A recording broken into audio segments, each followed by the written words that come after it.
Bienvenidos y bienvenidas. Hoy nos metemos de lleno en una historia que, la verdad, ha generado bastante ruido y controversia global. Se trata de un grupo de sudafricanos blancos, los conocidos afrikáneres, que llegaron a Estados Unidos, y no de cualquier forma, sino con estatus de refugiados. Una decisión que, despierta muchas preguntas. Sí, totalmente. Y para entender qué está pasando, revisamos varios reportes. Tenemos información de Infobae, de Associated Press, también de BBC News Mundo. Todos cubren los hechos, claro, pero también las justificaciones de un lado, las reacciones del otro. Es complejo. Justamente. Así que hoy vamos a tratar de explorar eso. ¿Por qué Estados Unidos toma esta decisión tan particular? ¿Qué dice Sudáfrica al respecto? Y también, ¿quiénes son realmente los afrikáneres? Porque hay toda una discusión sobre su situación real o no. Exacto. La idea es ver las distintas caras de esta historia. Ok, entonces empecemos por el hecho concreto.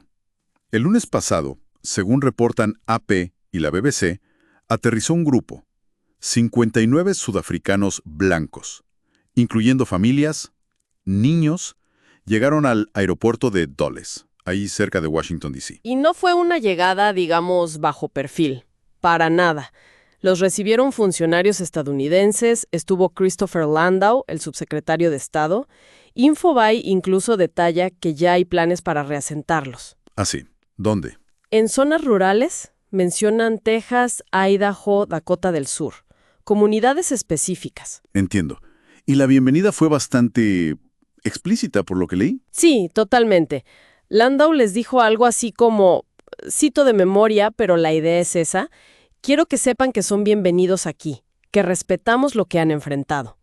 Y la justificación oficial de la administración Trump, que la detallan Infobae y AP, es muy directa. Sí, el presidente habló de una situación terrible allá en Sudáfrica. Usó palabras fuertes. Fuertísimas. Llegó a mencionar una especie de genocidio contra los afrikáneres y que necesitaban escapar de la violencia. Es interesante el marco que le da Trump, ¿no? Porque defiende esto como una excepción a sus políticas migratorias, que suelen ser más bien restrictivas. E insiste, esto lo leí en Infobae, en que no es por raza. Dijo algo como, resulta que son blancos, pero si son blancos o negros para mí no marca ninguna diferencia. Exacto. El argumento oficial se centra más bien en que este grupo cumple con ciertos criterios. Verificaciones estrictas, dicen. Y según Landau, citado por AP, tienen potencial para asimilarse culturalmente. Pero claro, esta visión choca de frente con lo que se dice desde Sudáfrica. Totalmente. La reacción sudafricana fue de rechazo, pero un rechazo absoluto. El presidente Cyril Ramaphosa, según Infobae, dijo que habló directo con Trump para decirle, oye, lo que se está diciendo sobre la persecución no es cierto. Ajá. Y Ramaphosa subraya algo que es clave en todo esto: la definición de refugiado. Dice que un refugiado huye por persecución política, religiosa, económica grave, y este grupo, insiste él, no encaja en esa categoría. Así de claro. Y esa postura es firme, es consistente en todo el gobierno sudafricano. El ministro de Relaciones Exteriores, Ronald Mamola, lo citan las tres fuentes, Infobae, AP, BBC. Y él niega que haya evidencia, cero evidencia, de persecución o asesinatos sistemáticos contra afrikáneres. De hecho, mencionan datos. Sí, exacto. Infobae recuerda, citando datos oficiales, que las principales víctimas de homicidio en Sudáfrica son hombres jóvenes negros. En zonas urbanas, además. Así que la narrativa oficial sudafricana es: estas acusaciones son completamente falsas. Desinformación, básicamente. Y AP añade otro punto que choca con la idea de persecución. Pretoria señala que los afrikaners, como grupo, están entre los más acomodados del país, económicamente hablando. Claro. Ramaphosa incluso hizo una reflexión histórica, que la recogió Infobae. Recordó que Sudáfrica es como única en África porque los colonizadores vinieron para quedarse y nunca los hemos echado. Una frase con mucho peso histórico, ¿no? Muchísimo. Y para entender esas capas de historia hay que saber quiénes son los afrikaners. La BBC nos da contexto. Son descendientes de colonos europeos, holandeses, hugonotes franceses, alemanes, que llegaron desde el siglo XVII. O sea, hace mucho tiempo. Mucho. Y dominaron la política, la agricultura. Fueron como el pilar del régimen del apartheid, ese sistema de segregación racial terrible que marcó a Sudáfrica por décadas. ¿Y hoy cuál es su situación? Según BBC e Infobae, son una minoría. Sí, poquito más del 5% de la población, unos 2.7 millones de personas. Hablan afrikáans, su propia lengua, y en promedio su nivel de vida sigue siendo más alto que el de la mayoría negra. Eso es un dato importante también. Entonces, si ese es el panorama general, ¿de dónde sale esta idea de genocidio blanco o de persecución que mencionan Trump y, según AP y BBC, también Elon Musk? Que él nació allá, ¿no? Sí, él es sudafricano de nacimiento. Y aquí es donde las narrativas se bifurcan totalmente. Es clave decir que esta idea de persecución no es algo unánime, ni siquiera dentro de la comunidad afrikaner. Ah, mira. Infobae cita a un escritor afrikaner, Max du Preez, y él califica esta narrativa como una distorsión de la realidad. Así, textual.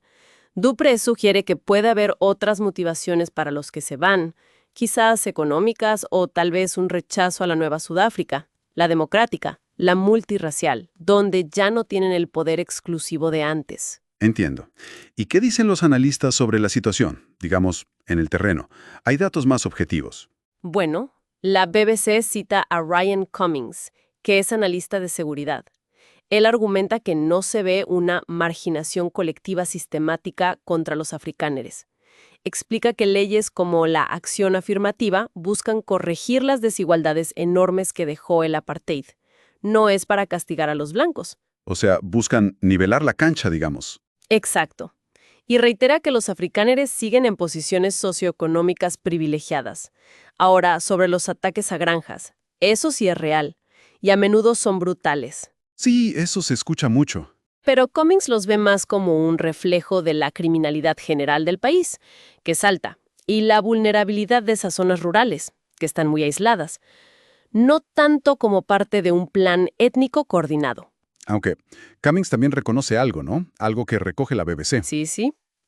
Reconoce que la retórica incendiaria existe y tiene un impacto.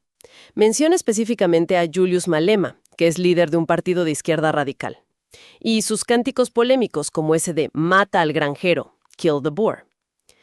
Cummings admite que ese tipo de discurso sí genera miedo, alimenta el temor en algunos sectores afrikáneres. Claro, es entendible. Sí, aunque él no crea que eso refleje una política del Estado ni una amenaza generalizada para todos. Es una situación compleja, con miedos reales, pero también narrativas políticas muy cargadas. Y todo esto, claro, no pasa en el aire. Hay un contexto diplomático. Infobae conecta esta decisión de EEUS con roces que ya existían entre Washington y Pretoria. Claro. Hay tensiones por cómo ve Sudáfrica la guerra en Gaza, por su participación en los BRICS, esta alianza con Brasil, Rusia, India, China. Y sus lazos con China, sí. Todo eso suma. Y recordemos un incidente que reportó la BBC en marzo, la expulsión del embajador sudafricano de EEUS. Cierto. Que el secretario de Estado, Marco Rubio, llegó a llamarlo agitador racial. Fue muy tenso eso. Entonces, esto plantea preguntas sobre la motivación real detrás de acoger a este grupo, ¿no? Exacto. Ryan Cummings, en la BBC, se pregunta si no será también un mensaje geopolítico. Quizás por la postura crítica de Sudáfrica hacia Israel, por ejemplo, podría ser. Y a nivel más global, como sugiere Infobae, ¿podría esto sentar un precedente? ¿O intentar cambiar la definición de quién califica como refugiado? Es una pregunta que queda abierta, sin duda. Y dentro de Estados Unidos, esta decisión tampoco pasó desapercibida. Ha habido críticas. AP menciona a defensores de refugiados, a la senadora Jan Shaheen, cuestionando por qué se prioriza a este grupo. Claro, porque ellos y no otros. Justo. Sobre otros grupos que huyen de conflictos o persecuciones que están, digamos, mucho más documentadas, como los afganos, los rohingyas. Y hay un detalle muy interesante que reporta AP sobre una iglesia. Sí, ese dato es muy significativo. El Servicio de Migración de la Iglesia Episcopal, que normalmente colabora en resentar refugiados, se negó a participar en este caso, y citaron su compromiso histórico con la justicia racial como motivo. Eso dice mucho de las sensibilidades que toca este tema allá. Vaya detalle. Muy revelador. Definitivamente. Y si volvemos un momento a la perspectiva interna sudafricana que mencionaba Cummings en la BBC, hay una visión que sugiere que la emigración de algunos afrikaners puede ser vista por otros sudafricanos como una especie de autoexclusión. Gente que quizás no se adapta o directamente no quiere participar en construir esa Sudáfrica post-apartheid multirracial.